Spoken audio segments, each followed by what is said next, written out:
What if the one who stole your freedom also held the only key to save your soul?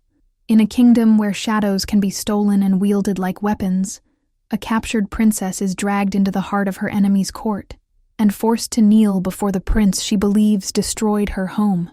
Chains bind her wrists, hatred steals her spine, but in the stillness between battles, she hears him whisper secrets no enemy should know. This is a tale of fire and frost, where loyalty bends, and love is the sharpest blade of all. You'll walk through marble halls steeped in treachery, feel the chill of magic older than empires, and taste the air thick with unspoken confessions. If you're ready to feel every heartbeat, every betrayal, every impossible touch, hit subscribe and let the story begin. The sound of chains echoed through the obsidian hall as Elara was dragged forward. The vaulted ceiling seemed to bow over her, heavy with the weight of cold judgment, while the air reeked of incense and old blood. On the throne sat Prince Kalen, eyes like forged steel, his gaze steady and unreadable. This is the monster who burned my world, she thought, hatred curling in her chest like smoke. Around him, advisors murmured like serpents in shadow. Take her to the cell. I don't want her dead. Yet. His voice was smooth, but it struck like a blade. Elara bit back a retort, letting her glare speak for her. As the guards hauled her away, the bite of the shackles suddenly loosened, barely, almost imperceptible. Her mind flared with suspicion. An accident? Or mercy? The cell stank of damp stone and rust, its floor slick with moss. Water dripped from somewhere unseen, each drop a cold reminder of her isolation. She pressed her back to the wall, closing her eyes to summon the memory of home's warmth. But only fire came, and screams she could not unhear. When she opened them, the torchlight flickered, and for a breath, Kalen's shadow passed her doorway. No one stood there. He isn't here. Then why do I feel him watching me? The chains groaned softly as she shifted, the sound matching the quickening of her heartbeat. Tales had been told of princes who toyed with their prey before the kill. The longer she sat in the silence, the more she swore the air itself had eyes. At night, footsteps approached. Light, deliberate. Not the heavy gait of the guards, but something slower, almost measured. Elara's breath hitched. The faint scent of cedar smoke drifted in, curling around her like a ghost of warmth. She strained to listen, catching only the whisper of fabric brushing stone. Then, a voice, low, almost reluctant, slipped through the door. If you want to survive this place, listen carefully, and tell no one we spoke. Her pulse thundered. She wanted to demand answers, to curse him, to spit the truth she believed. You are my enemy. But instead, the question clawed to her lips. Then why do you sound like you're trying to save me? The next morning, the guards came with no words, tossing a tray of bread and cloudy water at her feet. Elara didn't touch it. She stared instead at the far wall, replaying the whisper in her mind. It had been his voice, she was certain. But why speak to her at all? Why offer survival to the woman he'd chained? Her thoughts churned with questions that tasted like betrayal and impossible hope. That night, the footsteps came again. Kalen did not enter. Instead, a scrap of parchment slid under the door. She hesitated, glancing toward the corridor. The words were written in a strange cipher, curling lines and fractured letters. She traced them with her fingers, the ink still fresh, its faint scent of ash stirring something in her chest. Her father had taught her ciphers once, by candlelight. The memory was sharp and sudden, his warm laugh, the gleam of the silver ring on his hand. She blinked the memory away, focusing on the task. The message unraveled beneath her mind's touch. Trust no one wearing gold in this court. She frowned. Gold was the royal color. That meant everyone. She pressed the paper to her chest, feeling the thud of her own heart. Why warn me? She wanted to believe it was some elaborate trap, that he was toying with her. But the careful choice of cipher, one only her people used, gnawed at her doubts. He should not have known it. He should not have known her. The next day, a guard in gilded armor accidentally dropped a knife as he passed her cell. Her pulse froze. She left it on the floor, watching it like a coiled snake, certain it was meant to be an excuse to kill her if she touched it. Later, the knife was gone, and so was the guard. The whisper from the parchment returned, as if it had teeth. When the footsteps came again that night, she moved to the door, close enough that their voices could be smoke mingling between the bars. "Why?" she whispered. A pause. "Because gold blinds," Kaelin said. Then he was gone. She pressed her forehead to the cold iron, wondering if her hatred had just cracked. The chains came off for the first time when they dressed her for the court feast. Servants draped her in midnight silk, the fabric whispering against her skin. Jewels glittered at her throat, too heavy, like promises meant to break. In the mirror, she looked nothing like the prisoner from the cell. She looked like a guest, or a trophy. The great hall blazed with candlelight, its marble floors reflecting pools of gold and shadow. The air was thick with spice and wine, masking the undertone of old stone and older grudges. Kaelin sat at the high table beside the king, his expression carved from ice. When their eyes met across the crowd, he looked through her as though she were nothing. It should have stung, but it didn't, because she caught something else, a barely perceptible shake of his head, aimed at her. Seconds later, a servant approached with a goblet of wine, the rim dusted with something faintly iridescent. She remembered his warning, the cipher, "Trust no one wearing gold." The servant's belt gleamed with it. Elara smiled as if nothing were wrong, lifting the goblet to her lips, then deliberately spilling it over the servant's sleeve. Gasps rippled through the table. The king's eyes narrowed. "Clumsy," the man muttered, retreating. Kaelin's gaze met hers, and in that single look she read both fury and relief. Music swelled. A slow, haunting melody played on strings. Dancers spun in perfect arcs, their shadows twisting on the walls. Kaelin rose, extended his hand. "Dance with me," he said, his voice loud enough for the court to hear. Her heart stuttered, but she took it, because refusing would draw blood faster than any blade. As they moved, his grip tightened slightly. His lips didn't move, but his voice reached her all the same. "You're safer if they think I own you." Her breath caught. "And if they think you don't?" His answer was a single quiet truth that made her pulse lurch. "Then you'll be dead by morning." The night after the feast, Elara was allowed into the palace gardens under guard. The air was cool, carrying the scent of night-blooming roses and damp earth. Moonlight pooled across marble paths, silvering the edges of hedges that seemed to watch her pass. Her steps were measured, her mind tangled in the memory of Kaelin's words. The rustle came from behind the hedge, too sharp, too deliberate to be the wind. She turned, catching a glint of steel. A figure emerged, cloaked in shadow, moving with lethal grace. The guard was nowhere. Her blood turned to ice. The assassin lunged. She ducked, feeling the blade kiss her cheek. Pain bloomed hot, metallic on her tongue as she bit down a cry. Her training, the scraps she'd learned from palace guards back home, flooded back. She grabbed a fallen branch, swinging it with desperate precision. The assassin blocked, but stumbled. Before she could press the advantage, a second shadow moved. Kaelin. His sword caught the moonlight as he drove the attacker back. Steel clashed, sparks spilling like fireflies before the blade sank into the assassin's shoulder. They fled into the dark, leaving a smear of blood on the marble. Elara pressed a trembling hand to her cheek. "Why weren't you at the feast's end?" she demanded, breathless. He met her gaze, his voice clipped. "Because I knew they'd come for you here." The words rang with too much certainty, too much knowledge of the danger she faced. And yet when she asked, "Who sent them?" his jaw tightened. "Not the enemy you think." Her skin prickled. Because if Kaelin wasn't the enemy, she thought, then she had no idea who truly was. Days later, Kaelin summoned her to the palace library under the guise of interrogation. The room was vast, its air smelling of dust, parchment, and faint cedar. Shafts of light filtered through stained glass, painting the marble floor in fractured colors. She stood by the long oak table, refusing to sit. "You read?" he said, not as a question. She lifted her chin. "I survive." His lips twitched, almost a smile, almost mockery. He slid a book toward her, its leather cover etched with symbols she recognized. The old tongue of her people. Her breath caught. "This shouldn't be here," she whispered, fingertips tracing the faded gold. He leaned closer, voice low. "There's much here that shouldn't be." She opened it, pages crackling like leaves in autumn. Drawings of shadows, bound, caged, wielded, stared back at her.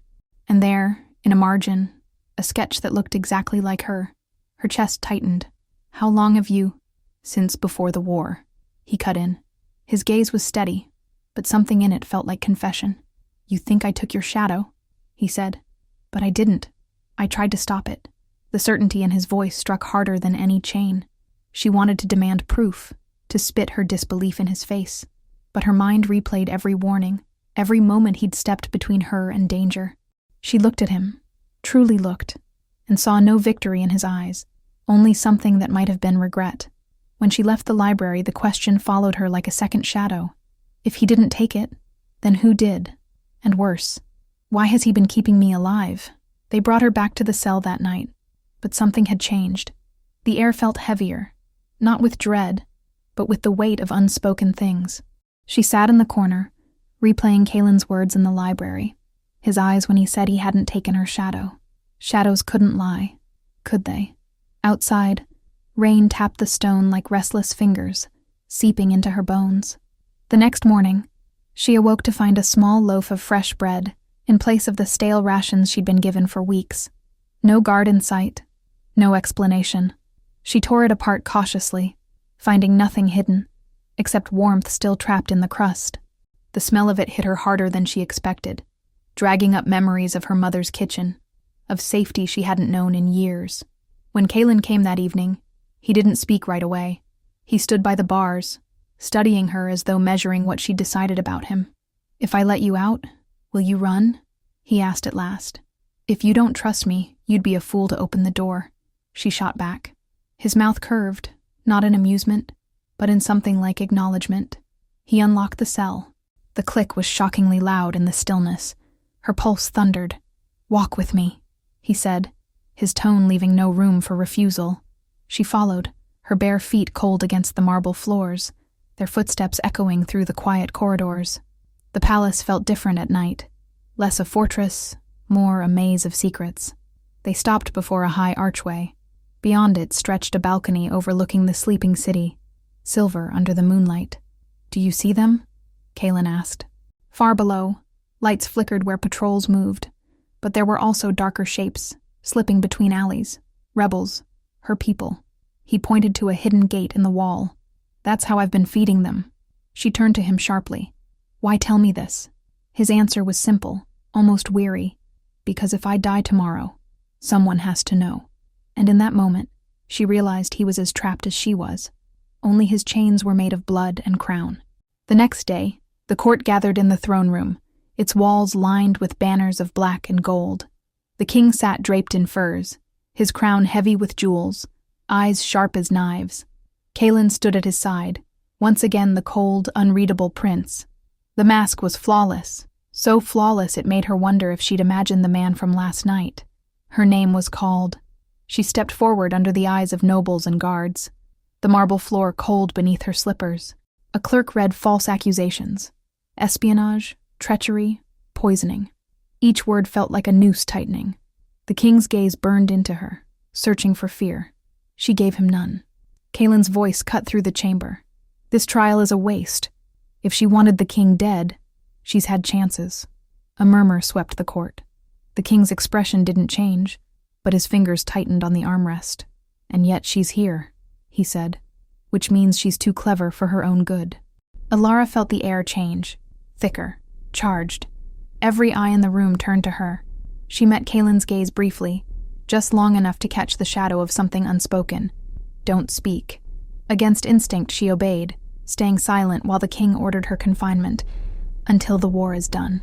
As the court dispersed, Kalen approached under the pretense of escorting her out. His grip on her arm was firm, but not cruel. "Next time, speak and you'll hang," he muttered under his breath, his lips barely moving. "You saved me from execution," she whispered back. "I kept the king from killing his most valuable hostage," he corrected. But she didn't miss the way his hand lingered half a heartbeat longer than necessary before letting her go. Winter came suddenly, turning the courtyards to fields of ice and glass. Elara was sent to work in the lower kitchens, the smell of wood smoke and boiling broth thick in the air. It should have been humiliating, but she found herself almost grateful to be away from the throne room's venom. Almost. That night, shouts rose from the outer walls. She pressed to the frost-covered window just in time to see a flare of fire. A rebel raid. Guards swarmed like ants, steel flashing under torchlight. Then she saw him. Kaelin, sword in hand, cutting down an attacker who'd broken through. For a moment, he looked like the prince she'd first imagined. Deadly, relentless. But then he stumbled, and she saw the crimson blooming across his side. Without thinking, she slipped out the service door, the snow biting her bare hands as she ran. She found him slumped against the wall, blood steaming in the cold. "Go," he hissed. "If they find you here—" "Shut up," she snapped, pressing her hands to the wound. Warmth seeped between her fingers, stark against the freezing night. The snow around them darkened, each breath a ghost in the air. "If you die, your secrets die too," she added. But it wasn't the whole truth. His eyes found hers, pain sharpening them to points of light. "I'm not your enemy, Elara," he said, voice rough.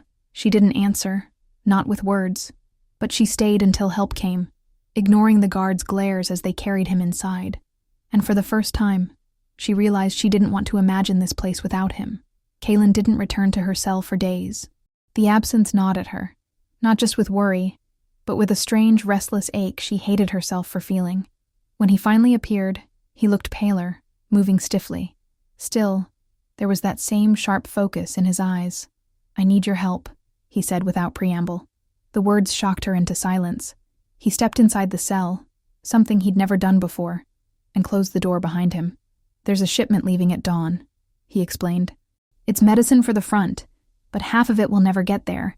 It's being sold to the highest bidder." "And why should I care?" she asked, though she already knew.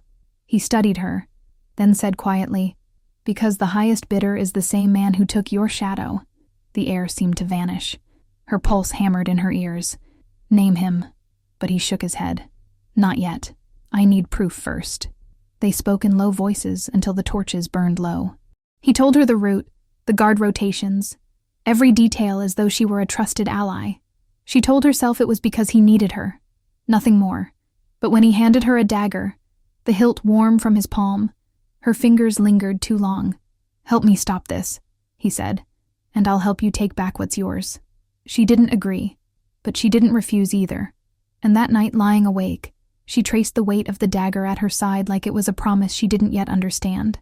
They met in the shadow of the east gate before dawn, breath clouding in the frigid air. The world was still, save for the crunch of boots on frost. Kaelin wore no crest, no gold, just a dark cloak that made him look more outlaw than prince. She thought fleetingly that he looked freer this way. The wagon rolled out slowly, wheels groaning under its burden.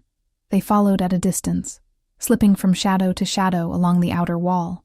The scent of pine and distant smoke carried on the wind, masking their steps. "If we're caught," she began. "We won't be," he interrupted, with a confidence she almost believed. Halfway to the river, the wagon veered toward a derelict watchtower. There, men in black cloaks waited. One stepped forward, his face partially hidden, but she knew that voice. It was the same that had whispered to her as her shadow was torn away. Rage and fear twisted together in her chest. Kaelin's hand touched her arm, grounding her. "Not yet," he murmured. "We need them to lead us to the rest." She hated him in that moment for holding her back, and hated herself for knowing he was right. When the deal was done, the cloaked men vanished into the trees, leaving the wagon half empty. Kaelin turned to her. "Now you believe me?" She met his gaze, the truth raw in her throat. "I believe you're not my enemy," she said, "but I still don't know what you are." And that was the most dangerous thing of all. The night after the ambush, sleep refused her. Every time she closed her eyes, she saw the man at the watchtower, heard his voice dripping with that same mockery from the day her shadow was taken. It was more than a memory. It was a wound that hadn't healed, and maybe never would until she confronted him. Kaelin came to her cell near dawn, looking like he hadn't slept either. His hair was unbound, falling over his shoulders in dark waves, his eyes sharper for the exhaustion. "We need to move fast," he said. "They'll change routes now that they've seen us." She stood slowly, searching his face. "You knew him," she accused. "He didn't deny it. He was my father's advisor. Now he's something worse." Her fingers curled at her sides. "You could have told me sooner." He took a step closer, lowering his voice. I could have. But would you have trusted me? The truth of it cut deeper than she liked. She looked away, the stone walls closing in. They slipped from the palace through the servant passages, the scent of damp earth clinging to the air. The city was waking, smoke rising from chimneys, boots crunching over frost. They moved fast, blending into the morning market crowd, their breath clouding in front of them. Every brush of Kaelin's hand against hers sent sparks she pretended not to feel. At the edge of the square they spotted him, the advisor, cloaked in gray, his hair silver under the weak sun. He was speaking to a courier, passing a sealed package. Kaelin's jaw tightened. "That's not medicine," he murmured. "That's orders." Elara's pulse quickened. Orders meant plans, and plans could be destroyed. They trailed him to a narrow alley where the cobblestones were slick with ice. She could hear her own heartbeat as Kaelin nodded toward a door half hidden by crates. "Inside," he whispered. "This is where they're keeping the stolen supplies." But as they stepped forward, a voice rang out from behind. "You always did inherit your mother's stubbornness." Elara froze. She knew that voice too. It was the man who'd held her down when the shadow was ripped from her. He was here, and he wasn't alone. They were surrounded before she could draw the dagger Kaelin had given her. Black-cloaked men stepped from the shadows, steel glinting in the dim light. The advisor smiled thinly. "Prince Kaelin? Still chasing causes that will never love you back?" Kaelin's voice was steady, but his grip on his sword tightened. "You're a traitor to the crown." The advisor's smile only widened. "Oh, I serve the crown. Just not the man who wears it." His gaze slid to Elara. "And you, little thief of shadows, how does it feel, knowing your prince knew all along?"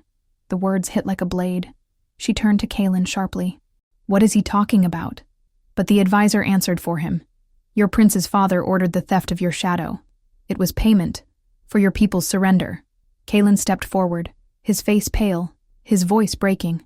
"I didn't know until after. Elara, I swear." But the advisor's laughter drowned him out. "And yet you stayed, wore the crown's colors, played the loyal son while she rotted in our cells." The world tilted. Her chest tightened, the frost in the air burning her lungs. She wanted to strike out, to scream, but her body felt locked in ice. Kaelin reached for her arm, but she pulled away. "Don't touch me." Before another word could pass between them, the advisor signaled, and two of the cloaked men grabbed Kaelin, slamming him against the wall. She saw the flash of a blade at his throat. "Kill him," the advisor ordered. "The girl comes with me." Something in her snapped. She moved before thinking, the dagger flashing in her hand. The first guard went down with a gasp, the second stumbling back as she kicked his knee out.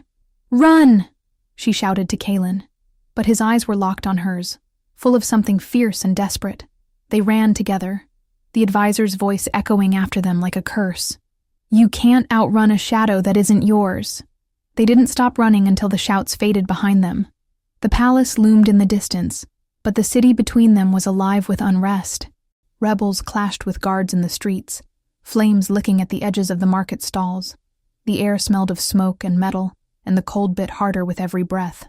Kaelin led her through side streets, his hand warm against her back, guiding her away from the worst of the fighting. "The city's falling apart," she said between breaths. "No," he answered grimly. "It's waking up." At the western gate, a group of rebels blocked their path, weapons drawn. Elara recognized one of them, a boy she'd grown up with, his face older, but still carrying the same defiant spark. "Elara?" he asked, lowering his blade. She stepped forward cautiously. "It's me. I need your help." The boy's eyes flicked to Kaelin, narrowing. "And him?" She hesitated, then said, "He's with me." It wasn't the whole truth, but it was the truth that mattered right now. After a tense pause, the rebels stepped aside, letting them through. Outside the walls, the air was sharper, the snow untouched. Kaelin stopped near a ridge overlooking the valley. Below, a camp sprawled. Not rebels, but soldiers in black cloaks. The advisor's men. "That's their staging ground," Kaelin said. "If we take it out, we cut off their supply lines and their hold on the city."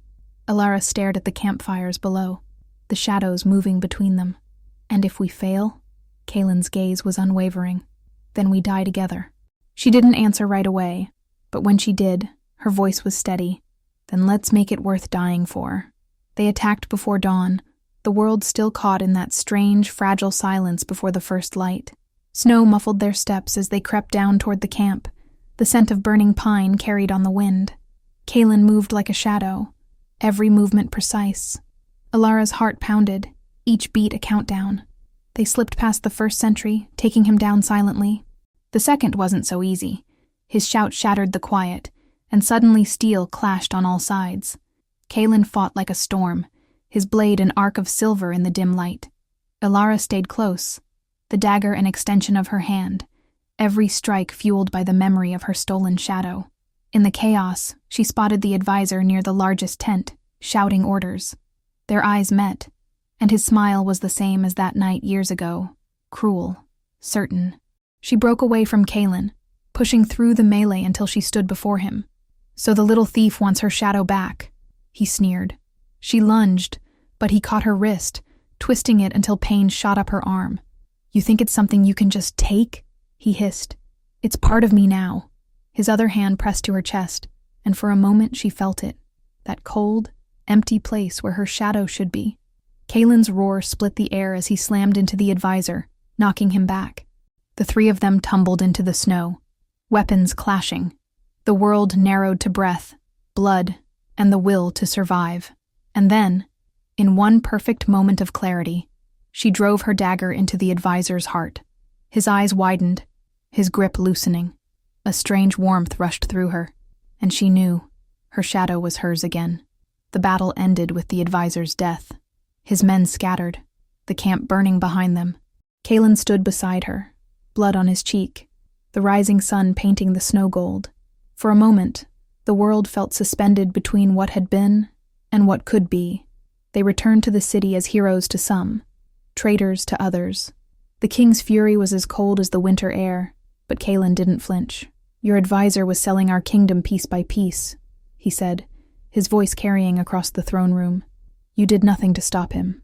"I did." The king's hand trembled on the armrest. "You would betray your blood for her?" Kaelin didn't hesitate. "I would betray anyone who stands against what's right." The silence that followed was heavy, unbreakable.